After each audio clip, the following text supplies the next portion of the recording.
मैं इस सदन से दुनिया भर के अल्पसंख्यकों की आवाज उठाना चाहती हूँ। सत्ता में बैठे लोग आग में घी डालने का काम कर रहे हैं। उनकी जुबान से ऐसी बातें निकलती हैं जो नफरत को और बढ़ावा देती है। मुझे अपने भारतवर्ष पर फक्र है कि जिसके पास ऐसा संविधान है जो लोकतंत्र, समाजवाद और सेक्युलरिज्म को संजोता है। लेकिन आज ऐसा लगता है जैसे संविधान की किताब तो है पर इसे चलाने वालों का ईमान गुम हो गया है। आज हिंदुस्तान में हर वर्ग को किसी न किसी चुनौती का सामना करना पड़ रहा है, मगर अल्पसंख्यक खासतौर पर मुसलमानों पर जो कहर टूटा है वो किसी से छुपा नहीं है। ये लोग सिर्फ अपने मजहबी पहचान की वजह से निशाने पर हैं।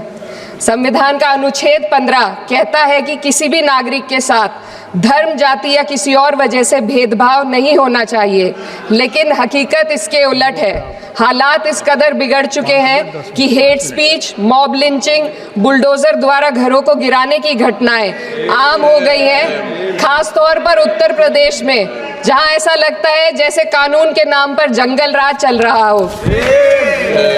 संभल में जो हुआ वो सबके सामने है।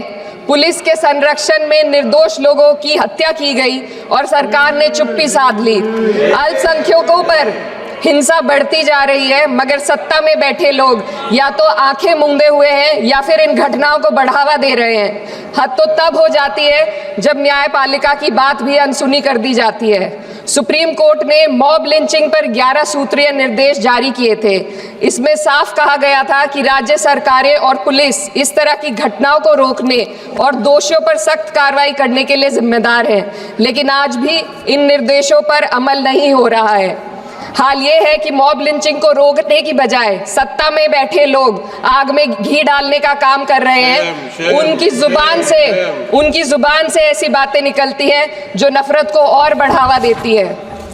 ये अशांति अब इतनी गहराई तक फैल चुकी है कि हमारे समाज के धर्मनिरपेक्ष चरित्र पर गंभीर सवाल उठ रहे हैं। साल की शुरुआत में ही कई राज्यों में दुकानदारों को अपने नाम बोर्ड पर लगाने के लिए मजबूर किया गया। इसे सेहत और सुरक्षा के कानूनों का हिस्सा बताया गया, मगर असल मंशा कुछ और थी। ये कदम खास तौर पर मुसलमान दुकानदारों को निशाना बनाकर उठाया गया ताकि उनकी रोजी रोटी पर चोट की जाए। पिछले हफ्ते मुरादाबाद में एक मुस्लिम डॉक्टर को हिंदू बहुल्य मोहल्ले में घर खरीदने पर विरोध झेलना पड़ा। वजह बताई गई कि इससे मोहल्ले की सामाजिक शांति बिगड़ जाएगी। अब आप ही बताइए, क्या ये वजह सही है, जायज है? असल में ये छोटी बड़ी घटना इस बात का सबूत है कि सांप्रदायिकता को बढ़ावा देने वाले बयान और नीतियां हमारे समाज को अंदर से खोखला कर रही है। उत्तर प्रदेश में यति नरसिंहन ने बेहद घटिया बयान दिया, लेकिन सरकार इन बयानों पर कोई कार्रवाई नहीं कर रही। हेट स्पीच न केवल जनमानस के विचारों को प्रदूषित करती है, बल्कि इससे अब संवैधानिक पदों पर बैठे लोगों को भी प्रभावित कर दिया है। अभी हाल ही में माननीय उच्च न्यायालय इलाहाबाद के माननीय न्यायाधीश ने ऐसे बयान दिए जिसका संज्ञान खुद सुप्रीम कोर्ट को लेना पड़ा। संविधान के अनुच्छेद 29 और 30 ने अल्पसंख्यकों को उनके मजहबी और सांस्कृतिक हक दिए हैं ताकि वो अपनी पहचान को बचा सके और अपने संस्थान चला सके, लेकिन आज उन्हीं हकों पर हर तरफ से चोट की जा रही है। वक्फ जैसे बिल लाकर उनके धार्मिक अधिकारों को छीनने की कोशिश की जा रही है। आज अल्पसंख्यक समुदाय को संविधान द्वारा दिए गए अपने बुनियादी अधिकार पाने के लिए लंबी लड़ाई लड़नी पड़ रही है। ऐसे कई मामले अदालत ने न्याय देकर संविधान की रक्षा की है, लेकिन अदालती प्रक्रिया में जो समय लगता है उसकी वजह से देश के सामाजिक ताने बाने को भारी नुकसान उठाना पड़ता है।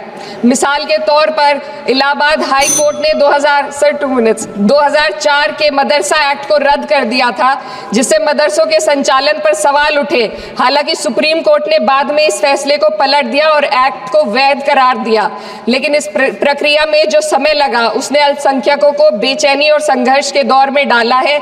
इसी कड़ी में प्लेसेस ऑफ वर्शिप एक्ट 91 भी आता है और कई अन्य अधिकार, उन्हें भी इसी तरह अदालती लड़ाइयों में उलझाया जा रहा है। ये स्थिति न केवल अल्पसंख्यकों के अधिकारों की राह में रुकावट है, बल्कि justice delayed is justice denied जैसी कहावत को सिद्ध करती है। मैं इस सदन से दुनिया भर के अल्पसंख्यकों की आवाज उठाना चाहती हूँ, खास तौर पर हमारे पड़ोसी देश बांग्लादेश में अल्पसंख्यकों के साथ जो हो रहा है वे दिल को गहरे तक चोट पहुंचाने वाला है। उनकी जान माल की हत्या की जा रही है।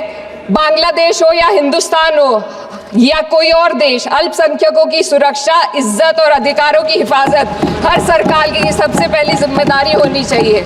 मैं इस सदन से अपने देश के अल्पसंख्यकों के साथ बांग्लादेश के पीड़ित अल्पसंख्यकों की आवाज को एक साथ उठाना चाहती हूँ। ये वक्त की पुकार है कि हम सब मिलकर ये सुनिश्चित करें कि किसी भी इंसान को उसकी पहचान या मजहब के कारण डर कर जीने पर मजबूर ना होना पड़े। जहाँ हक छीने जाते हैं वहाँ अमन खो जाता है। ये बात हर सरकार को समझनी चाहिए। अगर हम सच में अपने संविधान का सम्मान करना चाहते हैं तो हमें नफरत और भेदभाव को खत्म करना होगा। हमें ये दिखाना होगा कि ये मुल्क हर वर्ग, हर जाति, हर धर्म और हर समुदाय का है, और जब तक ऐसा नहीं होगा तब तक संविधान की आत्मा सिसकती रहेगी। सर, अपनी बात को खत्म करते हुए मैं एक शेर अर्ज करना चाहती हूँ। ये दाग दाग उजाला, ये शब गजीदा शहर, वो इंतजार था जिसका, ये वो शहर तो नहीं। लेकिन अगर इस सदन में बैठे हम सभी सदस्य ये ठान ले कि हमें संविधान के मूल्यों को लागू करना है और उसे लागू करने का प्रयास करें, तो वह सुबह जरूर आएगी जिसके लिए लाखों भारतवासियों ने अपने जानों की कुर्बानी दी थी।